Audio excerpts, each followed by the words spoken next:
First Nations people have only started participating in the economy in recent times, in the last kind of 1-2-ish decades. And what that means is a lot of the systems that are out there that are set up to support SMEs and larger businesses, First Nations people are not aware of these, haven't participated in these. They haven't been, these systems haven't been built with First Nations people and kind of cultural understandings in mind. Welcome to The Greener Way. I'm your host, Rosemary Petrus, Senior Journalist at FS Sustainability.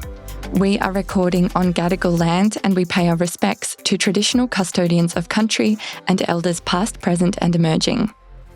We have Jake Berthelot speaking with us today. Welcome to the show, Jake. Thank you for having me.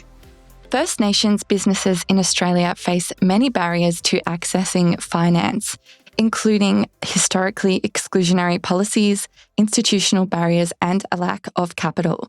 So today we are tackling the topic of overcoming these barriers to financing. Jake is Associate Director of Business Advisory at First Australians Capital, an organisation which brings together private, public, and philanthropic investment in the Indigenous business sector. Jake, could you share with us your journey into strategy and finance as a Potaruwutj Padthaway man and what inspired you to now focus on supporting First Nations businesses? Yes, certainly. I started my corporate career around 9 to 10 years ago. I started my journey at Crown Resorts and I was working in procurement at the time, and I worked across a variety of functions there, and then I made my journey into traditional finance.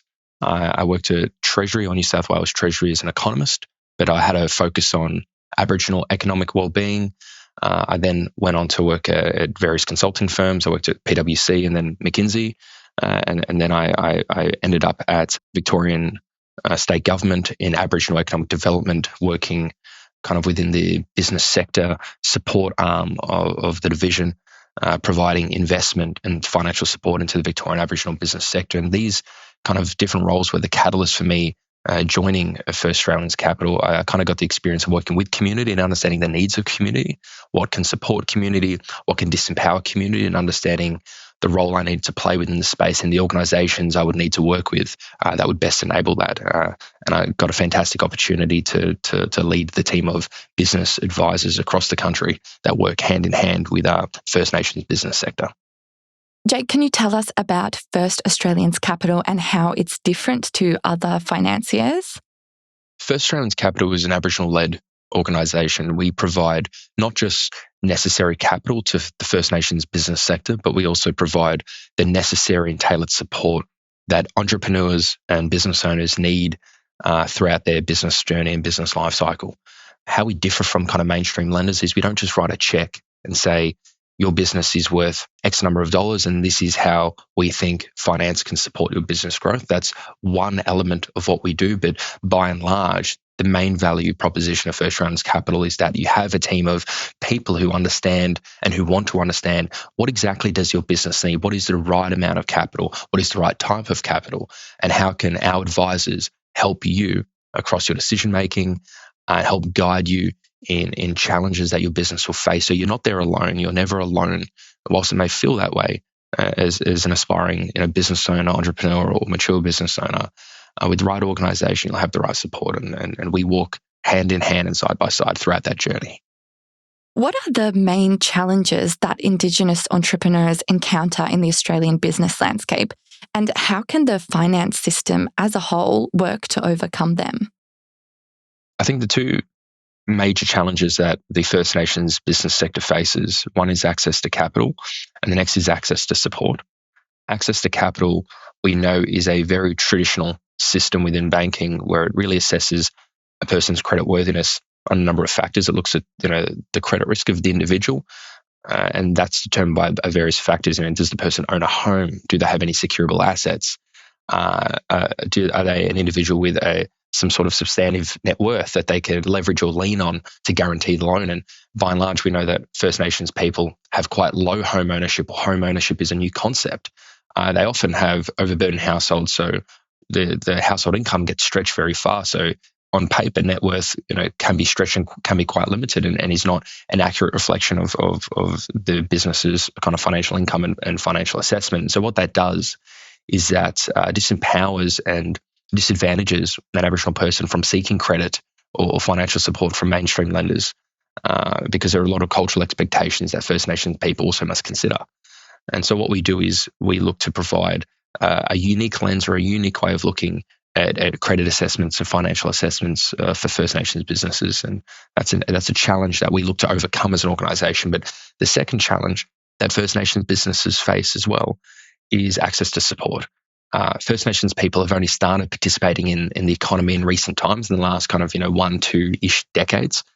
And what that means is a lot of the systems that are out there that are set up to support SMEs and larger businesses, First Nations people are not aware of these, haven't participated in these. They haven't been, these systems haven't been built with First Nations people and kind of cultural understandings in mind. And so what that does is that creates almost a segregation of, you have the SME sector and then you have the First Nations SME sector, which seem to have a whole set of differences in terms of challenges, support requirements, and almost a separate economy. And whilst that is good in some regards, the challenge that present is if all the investment is made on the broader SME sector without understanding the cultural nuances of the First Nations SME sector, that segregation over time and that disparity continues to grow. So when you are evaluating potentially financing an Indigenous startup, what key factors do you consider? When we're evaluating a new business, we look at a couple of different elements. We obviously do a financial assessment if it's a current business. Like any institution, we do look at we do participate in a financial assessment. But what we don't do is we don't just look at a financial assessment and say, okay, this business is not suitable for our lending criteria. We always try to find a solution to work with that business. If we aren't the right financial support partner for that business, we will always do a referral to someone that can help or someone that we believe can support the business. It's never you don't fit our criteria and it's a closed door. It's always an open door policy with us. In addition, we always look at the individual. We like to not just invest in businesses, but we invest in people. What is the customers or what is the business owner's journey? What are their plans for the business? What do they want to do? How do they plan to get there? We really try to unpick that journey because not every business owner has thought about their business from start to finish. And that's where our advisors come in. We realize that a lot of business owners focus on one section of the business at any given point. And that's fantastic because they need to be hyper-focused. But in order for us to support them, we try to help walk with them side by side and help them take kind of a bird's eye view or more kind of top-down approach, looking at the entire business, helping them understand all the future challenges they may encounter, and then evaluating whether this is a journey they want to go on, what support they will need, and then how can we support them across each stage of that cycle. Can you tell us about the partners that your organisation works with? Yeah, we work with a broad ecosystem of First Nations organisations across the country. We work with the Chamber of Commerce's across different states, particularly in Victoria. We work with the Kinaway Aboriginal Chamber of Commerce. We work with organisations such as Narramilli. We work with other not-for-profit organisations, Many Rivers. We work with Indigenous Business Australia. All of these organisations offer a unique value prop to the sector. It may be grants, it may be other soft loans or patient loans. It may be other advisory support where they may get to work with a similar sort of advisor that helps them look at their business in a different lens and take on a different considerations, and also has their own network that they can offer.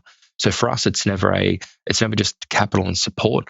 It's an ecosystem approach to supporting a business. It's a wraparound services. It's how do we garner the support of the whole sector that is there and designed to support the First Nations business sector, and how do we bring all these support services to the table when we work with a business? When it comes to government, what key policy or regulatory changes do you think are needed to improve financing gaps for First Nations businesses? One of the largest levers that First Nations businesses have leveraged and continue to leverage and need to leverage is the Indigenous procurement policy to federal level and the Aboriginal procurement policy to state level. These policies are set up to enable the growth of the First Nations business sector, both at a state and federal level. And I think these policies have made tremendous efforts in growing the economy and growing the sector. The challenge and the further development needed is not only the ongoing growth and continuation of this policy, but it's also the accountability of the tier ones and twos that have the social procurement targets to meet. It's ensuring that if they aren't spending the money with the First Nations business sector, it's documented and reported as to why. And then there are follow-ups to building capacity and enabling these tier ones and tier twos to do so. In addition, we need to see contracts, not agreements, not contractor agreements. They need to be contracts. A lot of the advantages that the broader business sector faces is when they take a contract, they can take that to a mainstream lender or a bank and get invoice financing for the invoices, or they can get contract financing to help them with working capital requirements for that. If an Aboriginal business isn't awarded a contract and is hired based on a kind of as needed basis, with a lot of these agreements kind of stipulate, it's very hard for them to get working capital support or any other financial support to deliver on that contract and grow their business. So I think a lot of work is needed to be done in refining what the social procurement policy allows tier ones and tier twos to engage for First Nations businesses, and also ensuring there's a continuation of that policy into the future. Jake, thank you so much for joining us today. Where can listeners find out more about the important work that you're doing? Absolutely. Thank you for having me. You can always follow First Australians Capital on LinkedIn. You can visit our website at www.firstaustralianscapital.org. And of course, you're always free to connect with myself via email at jake@firstaustralianscapital.org if you do want to have a follow-up chat or want to know any other further information. Until next time then, I'm Rosemary Petrus, and thank you for listening to The Greener Way.